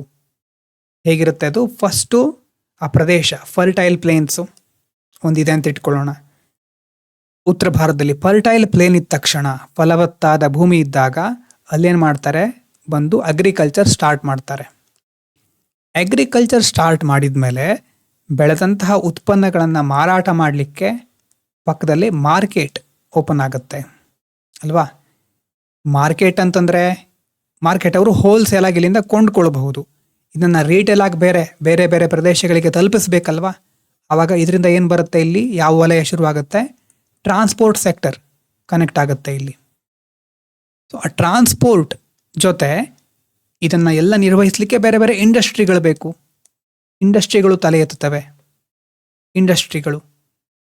ಸೊ ಇಲ್ಲಿ ಮಾರ್ಕೆಟ್ ಇದೆ, ಟ್ರಾನ್ಸ್ಪೋರ್ಟ್ ಇದೆ, ಇಂಡಸ್ಟ್ರಿಗಳು ತಲೆ ಎತ್ತುತ್ತಾ ಇದೆ ಅಂತಂದರೆ ಜಾಬ್ ಕ್ರಿಯೇಟ್ ಆಗ್ತಾ ಇದೆ. ಜಾಬನ್ನು ಹುಡ್ಕೊಂಡು ಏನು ಮಾಡ್ತಾರೆ? ಈಗ ಬೇರೆ ಬೇರೆ ಪ್ರದೇಶಗಳಿಂದ ಇಲ್ಲಿ ವಲಸೆ ಬರ್ತಾರೆ, ಮೈಗ್ರೇಟ್ ಆಗ್ತಾರೆ ಈ ಪ್ರದೇಶಗಳಿಗೆ. ಮೊದಲು ಸಣ್ಣ ಪ್ರದೇಶವಾಗಿದ್ದು ಈಗ ದೊಡ್ಡ ಸಿಟಿಯಾಗಿ ಬದಲಾಗ್ತಾ ಇದೆ. ಅರ್ಥ ಆಗ್ತಾ ಇದೆಯಾ? ಈ ರೀತಿ ಹೇಗೆ ಒಂದಕ್ಕೊಂದು ಲಿಂಕ್ ಆಗ್ತಾ ಹೋಗುತ್ತೆ ಅಂತ ಆ ಜೈಂಟ್ ನೆಟ್ವರ್ಕನ್ನು ಅರ್ಥ ಮಾಡ್ಕೊಳ್ಳೋದು ನಾವು ಜಿಯೋಗ್ರಫಿಯಲ್ಲಿ ನೋಡ್ತೇವೆ. ಇನ್ನು ಮುಂದಿನ ಪ್ರಶ್ನೆ ಡಿಸ್ಟ್ರಿಬ್ಯೂಷನ್ ಬಗ್ಗೆ ಅಲ್ವಾ? ಕೆಲವೊಂದು ವಸ್ತುಗಳು, ಈಗ KGF ಅಂದ ತಕ್ಷಣ ನಿಮಗೆ ಚಿನ್ನ ನೆನಪಾಗಬಹುದು. KGFನಲ್ಲಿ ಯಾಕೆ ಚಿನ್ನ ಇದೆ ಅಥವಾ ಯಾಕೆ ಚಿನ್ನ ಇತ್ತು ಒಂದು ಕಾಲದಲ್ಲಿ? ಈ ರೀತಿ ಪ್ರಶ್ನೆ ಅಲ್ವಾ? ಬೇರೆ ಪ್ರದೇಶದಲ್ಲಿ ಯಾಕೆ ಸಿಕ್ಕೋದಿಲ್ಲ? ಈ ರೀತಿ ಡಿಸ್ಟ್ರಿಬ್ಯೂಷನ್ ಆಫ್ ಮಿನರಲ್ಸ್ ಅಂತ ಬರುತ್ತೆ. ಸೊ ಡಿಸ್ಟ್ರಿಬ್ಯೂಷನ್ ಆಸ್ಕ್ಸ್ ಇವನ್ಲಿ ಸ್ಪ್ರೆಡ್, ಎಲ್ಲ ಕಡೆ ಒಂದೇ ಥರ ಇದೆಯಾ ಮಿನರಲ್ಸ್ಗಳು, ಅಥವಾ ರ್ಯಾಂಡಮ್ ಆಗಿದೆಯಾ, ಅಥವಾ ಕ್ಲಸ್ಟರ್ಡ್ ಆಗಿದೆಯಾ? ಈ ರೀತಿ ಪ್ರಶ್ನೆಗಳನ್ನು ಡಿಸ್ಟ್ರಿಬ್ಯೂಷನ್ ಮೂಲಕ ನಾವು ಚೆಕ್ ಮಾಡ್ತೇವೆ, ಕೇಳಿಸ್ಕೊಳ್ತೇವೆ. ಅಲ್ಲಿ ಈ ಜಿಯೋಗ್ರಾಫರ್ ಕೇಳ್ತಾರೆ, ನಾವು ಅದನ್ನು ಆಮೇಲೆ ತಿಳ್ಕೊಳ್ತೇವೆ. ಒಂದು ಉದಾಹರಣೆ ಪಾಪ್ಯುಲೇಷನ್ ಡಿಸ್ಟ್ರಿಬ್ಯೂಷನ್. ಬರೀ ಮಿನರಲ್ಸಿಗೆ ಮಾತ್ರ ರಿಸ್ಟ್ರಿಕ್ಟ್ ಆಗಿರೋದಲ್ಲ ಇದು. ಪಾಪ್ಯುಲೇಷನನ್ನು ಕನ್ಸಿಡರ್ ಮಾಡಿದರೆ ಇಂಡೋ ಗ್ಯಾಂಜೆಟಿಕ್ ಪ್ಲೇನ್ ಅಂತ ಇದೆ ಅಲ್ವಾ? ಅಲ್ಲಿ ತುಂಬ ಪಾಪ್ಯುಲೇಷನ್ ಇದೆ. ಯಾಕೆ ಹೇಳಿ? ಅಗ್ರಿಕಲ್ಚರ್, ಫರ್ಟೈಲ್ ಪ್ಲೇನ್, ಅದೆಲ್ಲ ಲಿಂಕ್ ಆಗುತ್ತೆ. ಮೇಲ್ಗಡೆ ನೆನಪು ಮಾಡ್ಕೊಳ್ಳಿ. ಇಡೀ ಸಿಟಿ ತನಕನೂ ಎಲ್ಲ ಅಲ್ಲಿ ಡೆವಲಪ್ ಆಗೋದು. ಯಾಕೆ? Fertile plain basic point. ಅದಾದಮೇಲೆ ಉಳಿದಿರುವಂಥದ್ದು ಮುಂದುವರ್ಕೊಂಡು ಹೋಗುತ್ತೆ. ಅದೇ ಹಿಮಾಲಯಕ್ಕೆ ಹೋದರೆ ಅಲ್ಲಿ ಅಷ್ಟೇನು ಪಾಪ್ಯುಲೇಷನ್ ಇಲ್ಲ. ಯಾಕಂತಂದರೆ ಅಲ್ಲಿನ relief, climate, water, fertile soil, economic opportunity ಇದೆಲ್ಲ ಡಿಪೆಂಡ್ ಆಗಿರುತ್ತೆ. ಅಂದರೆ ಇವೆಲ್ಲ ಚೆನ್ನಾಗಿರೋ ಕಡೆ ಪಾಪ್ಯುಲೇಷನ್ ಜಾಸ್ತಿ ಇರುತ್ತೆ. ರೀಸನ್ಸ್ ಅಂತಂದರೆ ಇದೆಲ್ಲ ಕನ್ಸಿಡರ್ ಮಾಡ್ಬೋದು ನಾವು. ಚೆನ್ನಾಗಿರೋ ರಿಲೀಫ್ ಇದ್ದರೆ ಓಕೆ, ಅಲ್ಲಿ ಬದುಕ್ತಾರೆ. ರಿಲೀಫ್ ಟಫ್ ಆಗಿದ್ರೆ, ಹಿಮಾಲಯ ಥರ ಟಫ್ ಆಗಿದ್ರೆ ಬಹಳ ಬದುಕಲಿಕ್ಕೆ ಒಳ್ಳೆ ಅವಕಾಶಗಳು ಇರೋದಿಲ್ಲ ಅಲ್ವಾ? ವಸತಿ ವ್ಯವಸ್ಥೆಗಳನ್ನು ಮಾಡ್ಕೊಳ್ಳಿಕ್ಕೆ ಆಗೋದಿಲ್ಲ. ನೀರಿನ ವ್ಯವಸ್ಥೆ ಇದೆಯಾ? ಫಲವತ್ತಾದ ಭೂಮಿ ಇದೆಯಾ? ಆರ್ಥಿಕ ಅವಕಾಶಗಳು ಯಾವ ರೀತಿ ಇದೆ? ಎಲ್ಲವನ್ನ ನೋಡಿಕೊಂಡು ಜನ ಅಲ್ಲಿ ವಾಸಿಸ್ತಾರೆ. ಆ ರೀತಿ ಪಾಪ್ಯುಲೇಷನ್ ಡಿಸ್ಟ್ರಿಬ್ಯೂಟ್ ಆಗುತ್ತೆ. ಮತ್ತೆ ಚೇಂಜ್ ಆಗೋದು ಹೇಗೆ ಹಾಗಾದರೆ? ಈಗ ನಿಮ್ಮ ಒಂದು ಡ್ರೋನನ್ನು ನೀವು ತೆಗೆದುಕೊಂಡು ಹೋಗ್ತಾ ಇದ್ದೀರಿ, ನೆನಪಾಗ್ತಾ ಇದೆಯಾ? ಫಸ್ಟು ಆಬ್ಜೆಕ್ಟ್ಸ್ ಕಾಣಿಸ್ತಾ ಇತ್ತು, ಆಮೇಲೆ ಪ್ಯಾಟರ್ನ್ಸ್, ಆಮೇಲೆ ರಿಲೇಷನ್ಸ್ ಕಾಣಿಸ್ತಾ ಇದೆ, ಆಮೇಲೆ ಡಿಸ್ಟ್ರಿಬ್ಯೂಷನ್ ಕಾಣಿಸ್ತು. ಈಗ ಅರ್ಥ ಆಗ್ತಾ ಇದೆಯಾ? ಈಗ ಹೇಗೆ ಬದಲಾವಣೆ ಆಗ್ತಾ ಇದೆ, ಹೇಗೆ ಇಲ್ಲಿ ಚೇಂಜ್ ನಡೀತಾ ಇದೆ ಅನ್ನೋದನ್ನು ನೀವು ವಿಡಿಯೋ ಮೂಲಕ ಅಲ್ಲಿ ರೆಕಾರ್ಡ್ ಮಾಡ್ತೀರಿ. ಡ್ರೋನಲ್ಲಿ drone records video instead of photos. Photo ಬದಲು ಈಗ ಒಂದು ವಿಡಿಯೋ ಮಾಡ್ತಾ ಇದ್ದೀರಿ ಅಂತ ಅಂದ್ಕೊಳ್ಳೋಣ. ಬಹಳ ಕಾಲದ ವಿಡಿಯೋ, ತುಂಬ ಲಾಂಗ್ ಜರ್ನಿದು. ಹೇಗೆ ಸಿಟೀಸ್ ಎಕ್ಸ್ಪ್ಯಾಂಡ್ ಆಯಿತು. ಸಿಟೀಸ್ ಎಕ್ಸ್ಪ್ಯಾಂಡ್ ಆಗ್ತಾ ಇದ್ದ ಹಾಗೆ ಯಾವುದು ಶ್ರಿಂಕ್ ಆಗುತ್ತೆ? ಫಾರೆಸ್ಟ್ ಶ್ರಿಂಕ್ ಆಗುತ್ತೆ. ಕಾಡುಗಳು ತಮ್ಮ ಪ್ರಮಾಣವನ್ನು ಕಡಿಮೆ ಮಾಡ್ಕೊಳ್ತಾ ಬರಬೇಕಾಗತ್ತೆ. ಗ್ಲೇಷಿಯರ್ಸ್ ಮೆಲ್ಟ್ ಆಗೋದು ಬಿಸಿಲಿನಿಂದ. ರಿವರ್ಸ್ ಚೇಂಜಿಂಗ್ ಕೋರ್ಸ್, ನದಿಯ ಒಂದು ಹರಿವಿನ ಒಂದು ದಿಕ್ಕು ಬದಲಾಗಬಹುದು, ಕೋರ್ಸ್ ಚೇಂಜ್ ಆಗಬಹುದು. ಅರ್ಬನ್ ಹೀಟ್ ಐಲ್ಯಾಂಡ್ಗಳು ಇನ್ಕ್ರೀಸ್ ಆಗ್ತಾ ಇದೆ. ಇದೆಲ್ಲ ಚೇಂಜಸ್. ಜಿಯೋಗ್ರಫಿಲಿ ಮೊದಲು ಹೇಳಿದ್ದೆ, ಚೇಂಜ್ ಅನ್ನೋದು ಬಹಳ important. Change is the only constant thing in the world. So how does it change across space? ಸ್ಪೇಸ್ನಲ್ಲಿ ಬೇರೆ ಬೇರೆ ಪ್ರದೇಶಗಳಲ್ಲಿ ಈ ಒಂದು ಬದಲಾವಣೆ ಯಾವ ರೀತಿ ನಡ್ಕೊಂಡು ಬಂದಿದೆ ಅದನ್ನು ನಾವು ನೋಡ್ತೇವೆ. ಈಗ ಉದಾಹರಣೆಗೆ ಕ್ಲೈಮೇಟ್ ಚೇಂಜ್ ಅಲ್ವಾ? ಕ್ಲೈಮೇಟ್ ಚೇಂಜ್ ಪ್ರಕಾರ ಈಗ ಗ್ಲೋಬಲ್ ವಾರ್ಮಿಂಗ್ ಎಲ್ಲ ಆಗ್ತಾ ಇರೋದು ನಿಮ್ಗೆ ಗೊತ್ತಿದೆ. ಎಲ್ಲ ಕಡೆ ಅರ್ತ್ ವಾರ್ಮ್ ಆಗ್ತಾ ಇದೆ. ಆದರೆ ಅದರ ಇಂಪ್ಯಾಕ್ಟ್ ಲಡಾಖ್ನಲ್ಲಿ ಬೇರೆ, ಕೇರಳದಲ್ಲಿ ಬೇರೆ, ರಾಜಸ್ಥಾನ, ಸುಂದರ್ಬನ್ಸ್ ಎಲ್ಲ ಕಡೆ ಇಂಪ್ಯಾಕ್ಟ್ ಚೇಂಜ್ ಇರುತ್ತೆ. ಆಯಾ ಪ್ರದೇಶಗಳ ಮೇಲೆ ಆಗ್ತಿರುವಂಥ ಎಫೆಕ್ಟ್ ಒಂದೇ ಆದರೂ ಅದರ ಇಂಪ್ಯಾಕ್ಟ್ ಬೇರೆ ಬೇರೆ ಅಲ್ವಾ? ಒಂದೇ ಪ್ಲಾನೆಟ್ ನಮ್ಮದು, ಆದರೆ ಲೊಕೇಶನಲ್ಲಿ ವೇರಿಯೇಷನ್ ತುಂಬ ಇದೆ. ಹಾಗಾಗಿ ಇಂಪ್ಯಾಕ್ಟ್ಸ್ ಚೇಂಜ್ ಇರುತ್ತೆ. ಇದೆಯಲ್ಲಿ ಉಪಯೋಗ ಆಗುತ್ತೆ ಅಂತಂದರೆ, ನೀವು ಒಂದು DC ಆದಾಗ, ನೀವೊಂದು ಅಧಿಕಾರಿ ಆದಾಗ, ನೀವಿರುವಂಥ ಪ್ರದೇಶದ ರೀಜನಲ್ ವೇರಿಯೇಷನ್ಸ್ನ ಅರ್ಥ ಮಾಡಿಕೊಂಡ್ರೆ ಮಾತ್ರ, ಸ್ಪೇಷಿಯಲ್ ಥಿಂಕಿಂಗ್ ಇದ್ದರೆ ಮಾತ್ರ ಡಿಸಾಸ್ಟರ್ ಮ್ಯಾನೇಜ್ಮೆಂಟ್ ಚೆನ್ನಾಗಿ ಮಾಡ್ಲಿಕ್ಕಾಗೋದು. ಎನ್ವೈರ್ಮೆಂಟಲ್ ಪ್ಲಾನಿಂಗ್, ಕ್ಲೈಮೇಟ್ ಅಡಾಪ್ಟೇಷನ್ ಇದೆಲ್ಲವನ್ನು ನಿರ್ವಹಿಸ್ಲಿಕ್ಕೆ ಆಗೋದು ಆವಾಗ. ಈಗ ಡ್ರೋನನ್ನು ತೆಗೆದುಕೊಂಡು ಹೋಗಿದ್ದೀರಿ ಮೇಲೆ. ಈಗ ಸ್ಕೇಲ್ ಅನ್ನುವಂಥ ಕಾನ್ಸೆಪ್ಟ್ ಬರುತ್ತೆ. ಡ್ರೋನು ಬೇರೆ ಬೇರೆ ಕಡೆ ಹಾರಬಹುದು, ಅಂದರೆ ನೀವು ಅದು ನಿಮ್ಮ ಒಂದು ಕಂಟ್ರೋಲ್ ಇದೆ, ಎಲ್ಲ ಕಡೆ ಅದು ತಿರುಗಾಡಬಹುದು. ಅದೇ ರೀತಿ ಡ್ರೋನ್ ಝೂಮ್ ಮಾಡುತ್ತೆ ಅಲ್ವಾ? ಝೂಮ್ ಮಾಡ್ತಾ ಹೋಗ್ತೇವೆ. ನಿಮ್ಮ ಮೊಬೈಲ್ನಲ್ಲಿ ಕ್ಯಾಮ್ರಾ ಓಪನ್ ಮಾಡಿದರೆ ಇಲ್ಲಿ ಕೆಲವೊಂದು ಮೊಬೈಲ್ ಹೀಗಿರುತ್ತೆ, ರಿಂಗ್ ಇರುತ್ತೆ, ಇದನ್ನು ತಿರ್ಸಿದ್ರೆ ಝೂಮ್ ಆಗುತ್ತೆ, ಅಥವಾ ನೀವು ಥಂಬ್ ಅಥವಾ ಬೆರಳುಗಳಿಂದ ಅದನ್ನು ಝೂಮ್ ಮಾಡಬಹುದು. ಈ ರೀತಿ ಮಾಡ್ತಾ ಹೋದರೆ ಏನಾಗುತ್ತೆ, ಹೆಚ್ಚಿನ ವಿವರಗಳು ಕಾಣಿಸ್ತಾ ಹೋಗುತ್ತೆ. ಒಂದೇ ವಸ್ತುವಿನ ಝೂಮ್ ಮಾಡಿದಾಗ ವಸ್ತು ಹೇಗಿದೆ ಅಂತ ನಮಗೆ ಜಾಸ್ತಿ ತಿಳ್ಕೊಳ್ಳಿಕ್ಕಾಗುತ್ತೆ. ಸ್ಕೇಲ್ ಅಂತಂದರೆ ಏನು ಹಾಗಾದರೆ? ಸ್ಕೇಲ್ ಆ್ಯಕ್ಚುಯಲ್ ಆಗಿ ಇದರ ಡೆಫಿನೇಷನ್ ಏನಂತಂದರೆ, relationship between map distance and ground distance. ಒಂದು ರೇಷಿಯೋ, ಅನುಪಾತ ಅಂತ ಕನ್ಸಿಡರ್ ಮಾಡಿದರೆ, ಮ್ಯಾಪ್ ಇದೆ ನಮ್ಮ ಹತ್ರ ಒಂದು, ಮತ್ತು ರಿಯಾಲಿಟಿ ಅಂದರೆ ಗ್ರೌಂಡ್ ಡಿಸ್ಟೆನ್ಸ್. ಈಗ ಭಾರತದ ಒಂದು ನಕಾಶೆ ಬಿಡಿಸ್ತೀರಾ ಅಂತ ಇಟ್ಕೊಳ್ಳೋಣ, ಮ್ಯಾಪ್ ಬಿಡಿಸ್ತೀರಿ, ಓಕೆನಾ? ಈ ಥರ ಮ್ಯಾಪ್ ಬಿಡಿಸಿದ್ಮೇಲೆ ಸಿಂಪಲ್ ಆಗಿ ಒಂದು ಮ್ಯಾಪ್ ಅಂತ ಕನ್ಸಿಡರ್ ಮಾಡಿ. ನಾನು ಸರಿಯಾಗೇನು ಬಿಡಿಸ್ಲಿಲ್ಲ, ಇನ್ನೂ ಕರೆಕ್ಟಾಗಿ ಬಿಡಿಸ್ಬಹುದು. ಆದರೆ ಇಲ್ಲಿಂದ ಇಲ್ಲಿ ತನಕ, ಕನ್ಯಾಕುಮಾರಿಯಿಂದ ಕಾಶ್ಮೀರದ ತನಕ ಹೀಗೆ ನೋಡ್ತಾ ಹೋದರೆ ಅದೆಷ್ಟೋ ಕಿಲೋಮೀಟ್ರ್ ಇದೆ ರಿಯಾಲಿಟಿಯಲ್ಲಿ. ಅವಾಗ ನೀವೇನು ಮಾಡ್ತೀರಿ, ನೀವೊಂದು ಸ್ಕೇಲನ್ನು ಫಿಕ್ಸ್ ಮಾಡ್ತೀರಿ. ಈಗ ಜಿಯೋಗ್ರಾಫರ್ಸ್ ಪ್ರಕಾರ ಹೇಳ್ತಾ ಇರೋದು ನಾನು, ಮ್ಯಾಪ್ನಲ್ಲಿ 1 ಸೆಂಟಿಮೀಟರ್ ಅಂತಂದರೆ ಗ್ರೌಂಡ್ ಲೆವೆಲಲ್ಲಿ 10,000 ಕಿಲೋಮೀಟರ್ ಅಂತ ಹೇಳಿ. ಅಂದರೆ ನಾ ಇದರಲ್ಲಿ ಜಸ್ಟ್ ಸಿಂಪಲ್ ಆಗಿ ಎಕ್ಸಾಂಪಲ್ ಕೊಡ್ತಾ ಇರೋದು. ರಿಯಾಲಿಟಿಲಿ ಬೇರೆ ಬೇರೆ ಥರ ಇರುತ್ತೆ. ಸ್ಕೇಲ್ ಅಂತಂದರೆ ಏನು? ಮ್ಯಾಪ್ನಲ್ಲಿ 1 ಸೆಂಟಿಮೀಟರ್ ಅಂದರೆ ರಿಯಾಲಿಟಿಗೆ ಎಷ್ಟಾಗುತ್ತೆ ಅದು ಅನ್ನೋದನ್ನು ತಿಳಿಸುತ್ತೆ. So relation between R the ratio between map distance and the ground distance. Map ಅಂತಂದರೆ ನಾವು ಬಿಡಿಸಿರೋದು, ಗ್ರೌಂಡ್ ಡಿಸ್ಟೆನ್ಸ್ ಅಂತಂದರೆ ಆ್ಯಕ್ಚುಯಲ್ ಡಿಸ್ಟೆನ್ಸು. ಸೊ ಉದಾಹರಣೆಗೆ 1 ಸೆಂಟಿಮೀಟರ್ ಮ್ಯಾಪಲ್ಲಿರೋ 1 ಸೆಂಟಿಮೀಟರ್ ಅಂದರೆ 1 ಕಿಲೋಮೀಟರ್ ಅರ್ತ್, ಭೂಮಿಯ 1 ಕಿಲೋಮೀಟರ್. ಇದು ಒಂದು ಎಕ್ಸಾಂಪಲ್ಲು. ಸೊ ರೆಪ್ರೆಸೆಂಟೇಟಿವ್ ಫ್ರ್ಯಾಕ್ಷನ್ ಅಲ್ಲಿ ಇಂಪಾರ್ಟೆಂಟ್ ಆಗಿರುತ್ತೆ. ಸೊ ಇದು ಪೇಪರ್ ಡಿಸ್ಟೆನ್ಸನ್ನು ರಿಯಲ್ ಡಿಸ್ಟೆನ್ಸ್ಗೆ ಕನ್ವರ್ಟ್ ಮಾಡಲಿಕ್ಕೆ ಹೆಲ್ಪ್ ಆಗುತ್ತೆ. ಇಲ್ಲಿ ನಾವು 1 ಕಿಲೋಮೀಟರ್ ತಗೋಬಹುದು, 1,000 ಕಿಲೋಮೀಟರ್ ತಗೋಬಹುದು. ಅದು ನಾವು ಯಾವ ಥರ ಬಿಡಿಸಿದ್ದೀವಿ ಅನ್ನೋದ್ರ ಮೇಲೆ. ಪೇಪರ್ ಡಿಸ್ಟೆನ್ಸು ರಿಯಲ್ ಡಿಸ್ಟೆನ್ಸ್ಗೆ ಕನ್ವರ್ಟ್ ಆಗ್ತಾ ಇದೆ. ಸ್ಕೇಲ್, ಬಾರು, ರೂಲರ್, ನಮ್ಮ ಸ್ಕೇಲ್ ಅಂತ ಹೇಳ್ತೀವಿ ನೋಡಿ. ಸ್ಕೇಲ್ ಅಂತ ನಾವು ಚಿಕ್ಕವರದಾಗ ಹೇಳ್ತಿದ್ದೀವಲ್ವಾ, ಅದು ಇಲ್ಲಿಂದಾನೇ ಬಂದಿರೋದು. ಆ್ಯಕ್ಚುಲಿ ನಾವು ಕಂಪಾಸು, ಸ್ಕೇಲು, ತ್ರಿಜ್ಯ ಅಂತೆಲ್ಲ ಯೂಸ್ ಮಾಡ್ತಿದ್ದೀವಲ್ವಾ ಮೊದಲಿಂದಾನು. ಅಲ್ಲಿ ಬರೋ ಸ್ಕೇಲು ಇದಕ್ಕೆ ಲಿಂಕ್ ಆಗುತ್ತೆ. ರೂಲರ್ ಆ್ಯಕ್ಚುಲಿ ಅದು ಸ್ಕೇಲ್ ಬಾರ್ ಇರ್ಬೋದು, ರೂಲರು, ಅದೆಲ್ಲವನ್ನು ಇಟ್ಕೊಂಡು ನಾವು ಮೆಷರ್ ಮಾಡಬಹುದು. ಯಾಕೆ ಅಂತಂದರೆ ನಮಗೆ ಇಡೀ ಭೂಮಿಯನ್ನು ಒಟ್ಟಾರೆ ಎಷ್ಟಿದೆಯೋ ಹಾಗೆ ಬಿಡಿಸ್ಲಿಕ್ಕಂತೂ ಆಗೋದಿಲ್ಲ. ಹಾಗಾದರೆ ಭೂಮಿನೇ ಬೇಕಾಗುತ್ತೆ ಅದಕ್ಕೆ. ಅದರ ಬದಲು ಸಿಂಪಲ್ ಆದ ರೆಪ್ರೆಸೆಂಟೇಷನ್ ಬೇಕಲ್ವಾ, ಕ್ಯಾರಿ ಮಾಡಲಿಕ್ಕಾಗಬೇಕು. ಮತ್ತು ಎಲ್ಲರ ಪರ್ಪಸ್ ಒಂದೇ ಆಗಿರೋದಿಲ್ಲ. ಪ್ರತಿಯೊಬ್ಬರಿಗೂ ಇಡೀ ಭೂಮಿಯ ಚಿತ್ರ ಬೇಕಾಗಿರೋದಿಲ್ಲ. ಅವರವರ ಅವಶ್ಯಕತೆಗಳಿಗೆ ಅನುಗುಣವಾಗಿ ಕೆಲವರಿಗೆ ಡಿಸ್ಟ್ರಿಕ್ಟ್ ಇಮೇಜ್ ಬೇಕಾಗಿರುತ್ತೆ, ಡಿಸ್ಟ್ರಿಕ್ಟ್ ಮ್ಯಾಪ್ ಬೇಕಾಗಿರುತ್ತೆ, ಕೆಲವರಿಗೆ ಸ್ಟೇಟ್ ಮ್ಯಾಪು, ಕೆಲವರಿಗೆ ನೇಷನ್ನು, ಈ ರೀತಿ. ಸೊ ಆ ಸ್ಕೇಲನ್ನು ನಾವು ಆ ರೀತಿ ಬದಲಾಯಿಸ್ತಾ ಇರ್ತೇವೆ. ಈಗ 2 ಥರದ್ದು ಬರುತ್ತೆ, ಲಾರ್ಜ್ ಸ್ಕೇಲು ಮತ್ತು ಸ್ಮಾಲ್ ಸ್ಕೇಲ್. ಲಾರ್ಜ್ ಸ್ಕೇಲ್ ಅಂತಂದರೆ ಫೋನ್ ಕ್ಯಾಮ್ರಾವನ್ನು ನೀವು ಝೂಮ್ ಮಾಡ್ತಾ ಇದ್ದೀರಿ, ಇನ್ನಷ್ಟು ಝೂಮ್ ಮಾಡ್ತಾ ಇದ್ದೀರಿ. ಝೂಮ್ ಇನ್ ಅಂತಂದರೆ ಇನ್ನಷ್ಟು ಝೂಮ್ ಹೆಚ್ಚು ಮಾಡ್ತಾ ಇದ್ದೇವೆ. ಝೂಮ್ ಹೆಚ್ಚು ಮಾಡ್ತಾ ಇದ್ದ ಹಾಗೆ ನಿಮ್ಗೆ ಕಾಣಿಸ್ತಾ ಇರೋ ಏರಿಯಾವನ್ನು ಗಮನಿಸಿದ್ದೀರಾ? ಈಗ ಒಂದು ವಿಂಡೋ ಇದೆ, ನಾನು ಇದು ಎಕ್ಸಾಂಪಲ್ ಕೊಡ್ತಾ ಇರೋದು, ಇದೊಂದು ಕಿಟಕಿ ಆಯಿತಾ. ಕಿಟಕಿ ಇದೆ, ಇಲ್ಲಿ ನಿಮ್ಮ ಮೊಬೈಲ್ ಇದೆ. ಈ ಮೊಬೈಲ್ ಮೂಲಕ ಕಿಟಕಿ ಆಚೆಗೆ ಏನಿದೆ ಅಂತ ನೋಡ್ತಾ ಇದ್ದೀರಿ ನೀವು. ಕಿಟಕಿ ಆಚೆಗೆ ತುಂಬ ದೊಡ್ಡ ಜಗತ್ತಿದೆ. ಅಲ್ಲಿ ಒಂದು ಪ್ರಾಣಿ ಇದೆ ಅಂತ ಇಟ್ಕೊಳ್ಳಿ. ಈ ಥರ ಒಂದು ಪ್ರಾಣಿ ಪಕ್ಷಿನೋ ಏನೋ ಒಂದಿದೆ. ಮೊಬೈಲಿಂದ ಆ ಹೊರಗಡೆ ಇರೋ ಪಕ್ಷಿಯನ್ನ ಪ್ರಾಣಿಯನ್ನು ನೀವು ನೋಡ್ತಾ ಇದ್ದೀರಿ. ಈಗ ಝೂಮ್ ಮಾಡ್ತಾ ಹೋದ ಹಾಗೆ ಏರಿಯಾ ಕವರ್ ಆಗೋದೇನಾಯಿತು?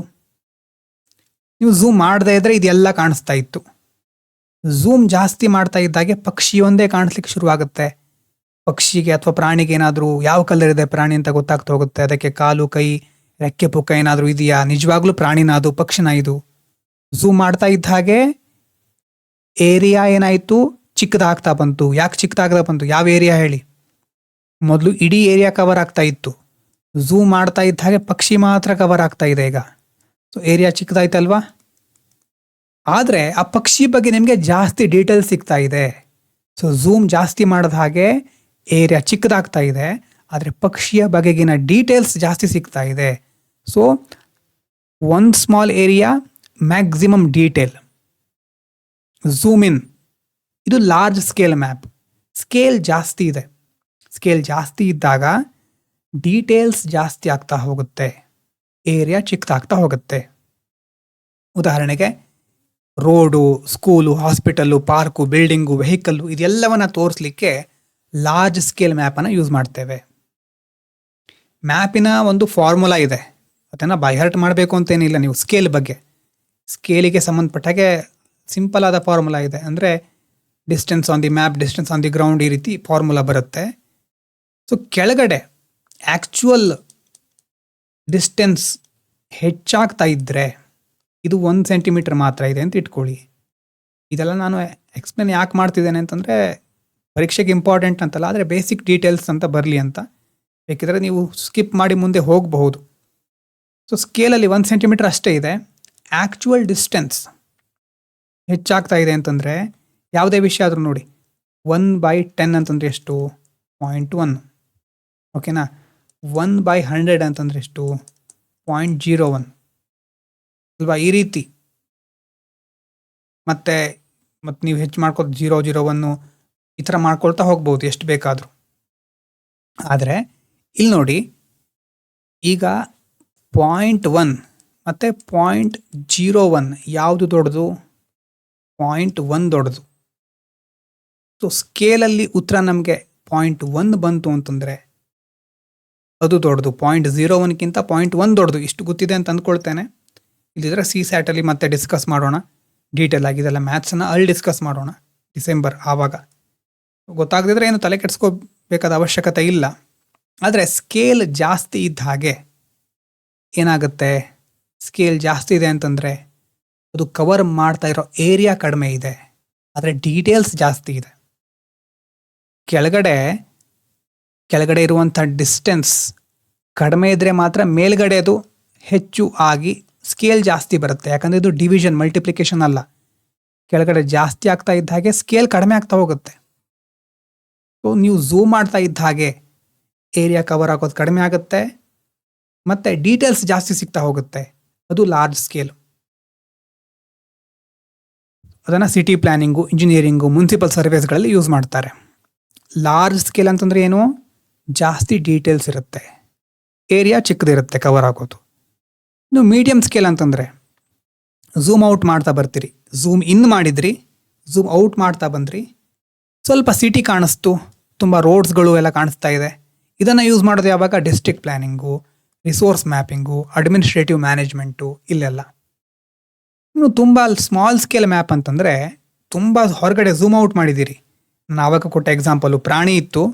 ಮೊದಲು ಪ್ರಾಣಿಯನ್ನು ಮಾತ್ರ ನೋಡ್ತಿದ್ರಿ, ಈಗ ಪ್ರಾಣಿ ಬಿಟ್ಟು ಝೂಮ್ ಔಟ್, ಹೊರಗಡೆದೆಲ್ಲ ಕವರ್ ಆಗ್ತಾ ಬಂತು. ಈಗ ಝೂಮ್ ಇನ್ ಅಂತಂದರೆ ಅದನ್ನು ಮಾತ್ರ ಫೋಕಸ್ ಮಾಡ್ತಾ ಹೋಗೋದು, ಝೂಮ್ ಔಟ್ ಅಂದರೆ ಅದರಿಂದ ಹೊರಗಡೆ ಬರೋದು, ಝೂಮ್ ಔಟ್. ಈ ರೀತಿ ಮಾಡ್ತಾ ಬಂದಾಗ ಏರಿಯಾ ಜಾಸ್ತಿ ಕವರ್ ಆಗ್ತಾ ಇದೆ. ಏರಿಯಾ ಜಾಸ್ತಿ ಕವರ್ ಆಯಿತು ಅಲ್ವಾ ಈಗ? ಆದರೆ ಡೀಟೇಲ್ಸ್ ಮೊದಲಿನಷ್ಟು ಸಿಕ್ಕೋದಿಲ್ಲ. ಪ್ರಾಣಿಯ ಬಗ್ಗೆ ನೀವು ಮೊದಲಿನಷ್ಟು ತಿಳ್ಕೊಳ್ಳಿಕ್ಕೆ ಆಗೋದಿಲ್ಲ. ಅವಾಗ ಅದೇ ಒಂದು ಎಕ್ಸಾಂಪಲನ್ನು ನಾವು ಇಲ್ಲಿ ಅಪ್ಲೈ ಮಾಡಿದರೆ, ಝೂಮ್ ಔಟ್ ಮಾಡಿದರೆ ನಮಗೆ ನಿಮ್ಮ ರೋಡ್ಸು ಅಥವಾ ಅಕ್ಕಪಕ್ಕದ ಮನೆಯೆಲ್ಲ ಕಾಣಿಸೋದಿಲ್ಲ. Country, rivers, mountain, states, national highway ಇದೆಲ್ಲ ಕಾಣಿಸ್ತಾ ಹೋಗುತ್ತೆ. ಹೌಸು, ವಿಲೇಜು, ಇಂಡಿವಿಜುವಲ್ ಬಿಲ್ಡಿಂಗ್ ಎಲ್ಲ ಅವಾಗ ಕಾಣಿಸೋದಿಲ್ಲ. ಸೊ ಲಾರ್ಜ್ ಸ್ಕೇಲ್ ಅಂತಂದರೆ ಜಾಸ್ತಿ ಡೀಟೇಲ್ಸು, ಸ್ಮಾಲ್ ಸ್ಕೇಲ್ ಅಂತಂದರೆ ಕಡಿಮೆ detail, low detail, large area. ಒಂದು ಎಕ್ಸಾಂಪಲ್ಲು ನೋಡಿ, ಸ್ಕೇಲ್ ಡಿನಾಮಿನೇಟರ್ ರೂಲ್ 1/10,000. ಓಕೆನಾ, 1/50 lakh ಇದು. ಇದರಲ್ಲಿ ಯಾವುದು ದೊಡ್ಡದು? 1/10,000 ವ್ಯಾಲ್ಯೂ ಜಾಸ್ತಿ ಇರುತ್ತಾ, 1/50 lakh ವ್ಯಾಲ್ಯೂ ಜಾಸ್ತಿ ಇರುತ್ತಾ ನಿಮ್ಮ ಪ್ರಕಾರ? ಇದೆರಡು ಸ್ಕೇಲಿನ ಒಂದು ಫಾರ್ಮುಲಾ ಯೂಸ್ ಮಾಡಿಕೊಂಡು ಒಂದು ವ್ಯಾಲ್ಯೂ ಬರುತ್ತೆ. ಇಲ್ಲಿ ಬರೋ ವ್ಯಾಲ್ಯೂ ಹೆಚ್ಚಿರುತ್ತಾ? ಇದು ಎ, ಇದು ಬಿ. ಎ ಸ್ಕೇಲ್ ಜಾಸ್ತಿ ಇರುತ್ತಾ, ಬಿ ಸ್ಕೇಲ್ ಜಾಸ್ತಿ ಇರುತ್ತಾ ನಿಮ್ಮ ಪ್ರಕಾರ? ನೀವು ಒಂದು ವಸ್ತುವನ್ನು 10,000 ತುಂಡು ಮಾಡಿದರೆ ಎಷ್ಟು ಚಿಕ್ಕ ಪಾಯಿಂಟ್ ಬರುತ್ತೋ ಆ ಪಾಯಿಂಟ್ ಜಾಸ್ತಿ ಇರುತ್ತಾ, ಅಥವಾ ಅದನ್ನು 50 ಲಕ್ಷ ತುಂಡು ಮಾಡಿದರೆ ಅವಾಗ ಬರೋ ಪಾಯಿಂಟ್ ಜಾಸ್ತಿ ಇರುತ್ತಾ? ಎರಡನ್ನು ಕಂಪೇರ್ ಮಾಡಲಿಕ್ಕೆ ಇಮ್ಯಾಜಿನೇಷನ್ ಬರ್ತಾ ಇದೆಯಾ? ಏನಾದರೂ ಕಲ್ಪನೆ ಬಂದಿರಬಹುದು ಅಂದ್ಕೊಳ್ತೇನೆ ನಾನು. ಅಂದರೆ ಸಾಮಾನ್ಯವಾಗಿ ಇದನ್ನೆಲ್ಲ ಹೈಸ್ಕೂಲ್ನಲ್ಲಿ, ಕಾಲೇಜ್ನಲ್ಲಿ ಹೇಳಿರ್ತಾರೆ ಅಂತ ಅಂದ್ಕೊಂಡು ನಾನು ನಿಮಗೂ ಆ ಕಲ್ಪನೆ ಇರ್ಬೋದು ಅಂತ ಹೇಳ್ತಿದ್ದೇನೆ. ಸೊ ಎ ಸ್ಕೇಲಿನ ವ್ಯಾಲ್ಯೂ ಜಾಸ್ತಿ ಇರುತ್ತೆ. ಒಂದು ವಸ್ತುನ 10,000 ತುಂಡು ಮಾಡಿ, ಅಥವಾ 10,000ಕ್ಕೆ ಹೋಗೋದು ಯಾಕೆ? ಒಂದು ವಸ್ತು ಇದೆ, ಒಂದು ಸರ್ಕಲ್ ಇದೆ, ಇದನ್ನು 2 ಭಾಗ ಮಾಡಿದ್ರಿ. ಓಕೆನಾ, 2 ಭಾಗ ಮಾಡಿದಾಗ ಎ ಮತ್ತು ಬಿ ಅಂತಾಯಿತು. 4 ಭಾಗ ಮಾಡಿದರೆ ಎ ಬಿ ಸಿ ಡಿ ಅಂತಾಯಿತು. ಇದೇನು 1/4. ಒಂದು ಪಾರ್ಟನ್ನು ಕನ್ಸಿಡರ್ ಮಾಡಿದರೆ 1/4. ಅದೇ ಇನ್ನೊಂದು ಸರ್ಕಲ್ ಇದೆ, ಅದರಲ್ಲಿ ಏನು ಮಾಡ್ತೀರಿ? ಎ ಬಿ ಸಿ ಡಿ ಇನ್ನೊಂದು ಹಾಕೋಣ.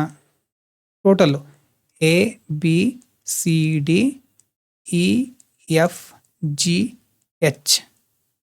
ಈಗ ಇಲ್ಲಿ ಒಂದು ಪಾರ್ಟನ್ನು ಕನ್ಸಿಡರ್ ಮಾಡಿದರೆ 1/8 ಆಯಿತು ಅಲ್ವಾ? ಇದು ಗೊತ್ತಾಗ್ತಾ ಇದೆಯಾ? 4ರಲ್ಲಿ ಒಂದು ಭಾಗ, ಇದು 8ರಲ್ಲಿ ಒಂದು ಭಾಗ. ಯಾವ ದೊಡ್ಡದಿದೆ? ಎ ದೊಡ್ಡಿದೆಯಾ? ಈ ಎ ದೊಡ್ಡಿದೆಯಾ? ಇಲ್ಲಿರೋ ಎ ದೊಡ್ಡಿದೆಯಾ? 1/4 is greater than 1/8. ಇಷ್ಟು ಕಲ್ಪನೆ ಬಂತಾ? ಹಾಗಾದರೆ ಡಿನಾಮಿನೇಟರ್ ವ್ಯಾಲ್ಯೂ ಜಾಸ್ತಿ ಆಗ್ತಾ ಇದ್ದ ಹಾಗೆ ವ್ಯಾಲ್ಯೂ ಏನಾಗ್ತಾ ಇದೆ? ಚಿಕ್ಕದಾಗ್ತಾ ಇದೆ. 1/4ನ ವ್ಯಾಲ್ಯೂ 1/8ಗಿಂತ ಜಾಸ್ತಿ ಇದೆ. ಈ ಸರ್ಕಲ್ನ ಎಕ್ಸಾಂಪಲ್ ಗೊತ್ತಿರಬಹುದು. ಏನೋ ಗೊತ್ತಾಗಿಲ್ಲ ಅಂತಂದರೆ ಸಿಸಾಟಲ್ಲಿ ಡಿಸ್ಕಸ್ ಮಾಡೋಣ. ಅದೇ ಡಿನಾಮಿನೇಟರ್ ರೂಲ್ ಅಂತ ನಾವು ಹೇಳೋದು. ಡಿನಾಮಿನೇಟರ್ ಇನ್ಕ್ರೀಸ್ ಆಗ್ತಾ ಇದ್ದ ಹಾಗೆ ಏರಿಯಾ ಕವರ್ ಆಗೋದು, ಏರಿಯಾ ಅಂದರೆ ಸ್ಕೇಲ್ ಬಗ್ಗೆ ಹೇಳ್ತಾ ಇರೋದು, ಏರಿಯಾ ಕವರ್ ಆಗೋದು ಇಲ್ಲಿ ಜಾಸ್ತಿ ಆಗ್ತಾ ಹೋಗುತ್ತೆ, ಡೀಟೇಲ್ಸ್ ಕಡಿಮೆ ಆಗ್ತಾ ಹೋಗುತ್ತೆ, ಡೀಟೇಲ್ಸ್ ಚಿಕ್ಕದಾಗ್ತಾ ಇದೆ. ಸೊ ಮ್ಯಾಪು ಬ್ರಾಡ್ ಆಗ್ತಾ ಇರಬಹುದು, ಆದರೆ ರಿಚ್ ಆಗಿರೋದಿಲ್ಲ, ನಮಗೆ ಜಾಸ್ತಿ ರಿಚ್ನೆಸ್ ಇರೋದಿಲ್ಲ. ನೀವು ನೈಬರ್ಹುಡ್ ಮ್ಯಾಪ್, ನಿಮ್ಮ ಅಕ್ಕಪಕ್ಕದಲ್ಲಿ ಇರುವಂಥ ಒಂದು ಪ್ರದೇಶಗಳ ಮ್ಯಾಪ್ ನೋಡಿದರೆ ಅಲ್ಲಿ ಸ್ಕೂಲು, ರೋಡ್ಸು, ಹೌಸಸ್ಸು, ಸ್ಮಾಲ್ ರಿವರಿಂದ ಪ್ರತಿಯೊಂದು ಡೀಟೇಲ್ಸ್ ಇರುತ್ತೆ. ಅದು ರಿಚ್, ಫುಲ್ ಎಲ್ಲ ಡೀಟೇಲ್ಸ್ ಇರೋದು. ಇಂಡಿಯಾ ಮ್ಯಾಪನ್ನು ನೋಡಿದರೆ ಅದು ಯಾವುದು ಕಾಣಿಸೋದಿಲ್ಲ. ಹಿಮಾಲಯ ಕಾಣಿಸುತ್ತೆ, Deccan plot, major rivers, states, ಇದು ಮಾತ್ರ ಕಾಣಿಸೋದು ಅಲ್ವಾ? ಎರಡೂ ಮ್ಯಾಪು ಇಂಪಾರ್ಟೆಂಟೇ. ಇದು ದೊಡ್ಡದು, ಅದು ಚಿಕ್ಕದು ನೋಡ್ಲಿಕ್ಕಷ್ಟೇ. ಇಂಪಾರ್ಟೆನ್ಸಲ್ಲಿ ಎಲ್ಲ ಒಂದೇ, ಯಾಕಂದರೆ ಎರಡು ಬೇರೆ ಬೇರೆ ಪರ್ಪಸ್ಸಿಗೆ ಯೂಸ್ ಆಗುತ್ತೆ. So good maps intentionally hide unnecessary information. ಒಳ್ಳೆ ಮ್ಯಾಪ್ ಅಂದರೆ ಬೇಡದೇ ಇರೋದನ್ನೆಲ್ಲ ಅದು ಕೊಡೋದೇ ಇಲ್ಲ, ಎಷ್ಟು ಬೇಕೋ ಅಷ್ಟನ್ನೇ ಇಟ್ಕೊಂಡಿರುತ್ತೆ. ಯಾಕಿದೆ ಈಗ ಹೇಳ್ತಾ ಇರೋದು ಅಂತಂದರೆ, ಮುಂದೆ ಗವರ್ನೆನ್ಸ್ ಅಂತ ಬಂದಾಗ ನೀವು ಸರಿಯಾದ ಸ್ಕೇಲಲ್ಲಿ ವಿಷಯವನ್ನು ನೋಡ್ತಿದ್ದೀರಾ ಅನ್ನೋದು ಇಂಪಾರ್ಟೆಂಟ್. ಫ್ಲೈಓವರ್ ಮಾಡಬೇಕು ನಿಮ್ಮೊಂದು ಡಿಸ್ಟಿಕ್ಕಲ್ಲಿ, ಇಂಡಿಯಾ ಮ್ಯಾಪ್ ತಗೊಂಡು ಕೂತ್ಕೊಳ್ಳಿಕ್ಕಾಗತ್ತಾ? ಸಿಟಿ ಮ್ಯಾಪ್ ಬೇಕು ಅದಕ್ಕೆ ಅಲ್ವಾ? ಈಗ ರಿವರ್ ಬೇಸಿನಲ್ಲಿ ಫ್ಲಡ್ ಪ್ರೋನ್ ಅದಕ್ಕೆ ಸಂಬಂಧಪಟ್ಟಂಥ ಕೆಲಸ ಮಾಡೋದಾದರೆ ಅವಾಗ ಸ್ಟೇಟ್ ರೀಜ್ನಲ್ ಮ್ಯಾಪ್ ಬೇಕು. ಮಾನ್ಸೂನ್ ಸರ್ಕ್ಯುಲೇಷನ್ ನೋಡಬೇಕಾದ್ರೆ ನ್ಯಾಷನಲ್ ಅಥವಾ ಕಾಂಟಿನೆಂಟಲ್ ಮ್ಯಾಪ್ ಬೇಕು. ಗ್ಲೋಬಲ್ ವಾರ್ಮಿಂಗ್ ತಿಳ್ಕೋಬೇಕು ಅಂತಂದರೆ ವರ್ಲ್ಡ್ ಮ್ಯಾಪ್ ಬೇಕು. So based on the purpose we use different kind of maps. So ಅರ್ಥ ಇರೋದು ಒಂದೇ, ಆದರೆ ಸ್ಕೇಲ್ ಬೇರೆ ಬೇರೆ ಆಗುತ್ತೆ, ನಾವು ಕೇಳೋ ಕ್ವಶನ್ಗಳು ಬೇರೆ ಬೇರೆ ಇರುತ್ತೆ. ಹಾಗಾಗಿ ಅದರ ಆಧಾರದ ಮೇಲೆ ಬರುವಂಥ ಆನ್ಸರ್ ಸಹ ಬೇರೆ ಬೇರೆ ಇರುತ್ತೆ. ಲೋಕಲ್ ಸ್ಕೇಲಲ್ಲಿ ನಾವು ಡ್ರೈನೇಜು, ಬಿಲ್ಡಿಂಗ್ಸು, ರೋಡ್ಸ್ಗಳನ್ನು ನೋಡಿದರೆ, ರೀಜ್ನಲ್ ಸ್ಕೇಲಲ್ಲಿ ರೇನ್ಫಾಲ್ ನೋಡ್ತೇವೆ, ನ್ಯಾಷನಲ್ ಸ್ಕೇಲಲ್ಲಿ IMD ಮಾನ್ಸೂನನ್ನು ಸ್ಟಡಿ ಮಾಡುತ್ತೆ. ಗ್ಲೋಬಲ್ ಸ್ಕೇಲಲ್ಲಿ ಕ್ಲೈಮೇಟ್ ಚೇಂಜು, ಓಷನ್ ಟೆಂಪ್ರೇಚರು ಇದೆಲ್ಲ ಸ್ಟಡಿ ಮಾಡ್ತಾರೆ. ಅಂದರೆ ಒಂದೇ ಡಿಸಾಸ್ಟ್ರನ್ನು ಬೇರೆ ಬೇರೆ ಸ್ಕೇಲಲ್ಲಿ ನೋಡ್ತಾ ಇದ್ದಾರೆ. ಬೇರೆ ಬೇರೆ ಸ್ಕೇಲಲ್ಲಿ ನೋಡಿದಾಗ ನಮ್ಗೆ ಸಿಗುವ ಎಕ್ಸ್ಪ್ಲನೇಷನ್ ಸಹ ಬೇರೆ ಇರುತ್ತೆ. ಹಾಗಾಗಿನೇ at which level are you observing, ಇದು ಬಹಳ ಇಂಪಾರ್ಟೆಂಟ್. ಈಗ ನಿಮ್ಮ ಡ್ರೋನನ್ನು ಸ್ಪೇಸಿಗೆ ತೆಗೆದುಕೊಂಡು ಹೋದರೆ ಕಾಣಿಸೋದು ನಮ್ಮ ಸುಂದರವಾದಂಥ ಭೂಮಿ, ಒಂದು ಬ್ಲೂ ಪ್ಲಾನೆಟ್ ಅಲ್ವಾ. ಸೊ 2 ಕಾನ್ಸೆಪ್ಟ್ ನೋಡಿದ್ದು ಇಲ್ಲಿ ನಾವು, ಸ್ಪೇಷಿಯಲ್ ಥಿಂಕಿಂಗ್ ಮತ್ತು ಸ್ಕೇಲ್ ಅಂತ. ಮಿಡ್ಲಲ್ಲಿ ಬಂದಿರುವಂಥ ಮ್ಯಾಥಮೆಟಿಕ್ಸು ತುಂಬ ತಲೆ ಕೆಡಿಸ್ಕೊಳ್ಳೋ ಅವಶ್ಯಕತೆ ಇಲ್ಲ. ಜಸ್ಟ್ ಇಷ್ಟನ್ನಾದರೂ ತಿಳಿದಿಟ್ಕೊಳ್ಳಿ. ಸ್ಪೇಷಿಯಲ್ ಥಿಂಕಿಂಗ್ ಅಂತಂದರೆ ಒಂದು ಘಟನೆ ಎಲ್ಲಿ ನಡೀತಾ ಇದೆ, ಯಾಕೆ ಅಲ್ಲಿ ನಡೀತಾ ಇದೆ, ಬೇರೆ ಘಟನೆಗಳಿಗೆ ಅಥವಾ ಬೇರೆ ವಿಷಯಗಳಿಗೆ ಹೇಗೆ ಸಂಬಂಧ ಪಟ್ಕೊಂಡಿದೆ, ಹೇಗೆ ಡಿಸ್ಟ್ರಿಬ್ಯೂಟ್ ಆಗ್ತಾ ಇದೆ, ಮತ್ತು ಅಕ್ರಾಸ್ ಸ್ಪೇಸ್ ಹೇಗೆ ಬದಲಾಗ್ತಾ ಇದೆ, ಇದು ಸ್ಪೇಷಿಯಲ್ ಥಿಂಕಿಂಗ್. ಇನ್ನು ಸ್ಕೇಲ್ ಅಂತಂದರೆ ಯಾವ ಲೆವೆಲಿಂದ ನಾವು ಅದನ್ನು ನೋಡ್ತಾ ಇದ್ದೇವೆ, ಇಷ್ಟೇ ಗೊತ್ತಿರಲಿ. ಹೆಚ್ಚು ಅಂತಂದರೆ ನಿಮ್ಗೇನು ಗೊತ್ತಾಗಿಲ್ಲ ಅಂತಂದರೆ ಇಷ್ಟಾದರೂ ಗೊತ್ತಿರಲಿ. ಕಾಲೋನಿ ಲೆವೆಲ್ ನೋಡ್ತಾ ಇದ್ದೀರಾ, ಸಿಟಿ ಲೆವೆಲಲ್ಲ, ಡಿಸ್ಟ್ರಿಕ್ಟಾ, ಕಂಟ್ರಿನ, ವರ್ಲ್ಡಾ, ಯಾವ ಲೆವೆಲಿಂದ ಅದನ್ನು ಅಬ್ಸರ್ವ್ ಮಾಡ್ತಾ ಇದ್ದೀರಿ. ಸ್ಪೇಷಿಯಲ್ ಥಿಂಕಿಂಗ್ ಅಂತಂದರೆ ಒಂದು ವೇ ಆಫ್ ಥಿಂಕಿಂಗ್, ಅದು ನೋಡುವಂಥ ವಿಧಾನ. ಸ್ಕೇಲ್ ಅಂತಂದರೆ ಯಾವ ಲೆನ್ಸಿಂದ ನೋಡ್ತಾ ಇದ್ದೀರಿ, ಎಷ್ಟು ಝೂಮ್ ಮಾಡ್ತಾ ಇದ್ದೀರಿ. ಝೂಮ್ ಮಾಡುವಂಥ ಪ್ರಮಾಣಕ್ಕೆ ಸ್ಕೇಲ್ ಅಂತ ಹೇಳ್ತೇವೆ. ಸರಿಯಾಗಿ ಝೂಮ್ ಮಾಡಿದಾಗ, ಸರಿಯಾದ ದೃಷ್ಟಿಕೋನದಿಂದ ನೋಡಿದಾಗ ನಿಜವಾದ ಘಟನೆ ಅರ್ಥ ಆಗುತ್ತೆ ಅಲ್ವಾ. ರಿಯಲ್ ಅಂಡರ್ಸ್ಟ್ಯಾಂಡಿಂಗ್ ನಮಗೆ ಬರುತ್ತೆ. ಅದನ್ನು ನಾವು ಈ ಒಂದು ಕಾನ್ಸೆಪ್ಟ್ ಮೂಲಕ ತಿಳ್ಕೊಂಡಿದ್ದೇವೆ. So geography is not about memorising places, it's about understanding that the same earth tells different stories depending on where you stand and how far you zoom. ಇದ್ರ ಬಗ್ಗೆ ಇಮೇಜಸ್ ಕೆಳಗಡೆ ಇದೆ, PDF ಡಿಸ್ಕ್ರಿಪ್ಷನಲ್ಲಿದೆ ಲಿಂಕು. ಡೌನ್ಲೋಡ್ ಮಾಡಿಕೊಂಡು ಒಂದು ಸಾರಿ ಓದಿ.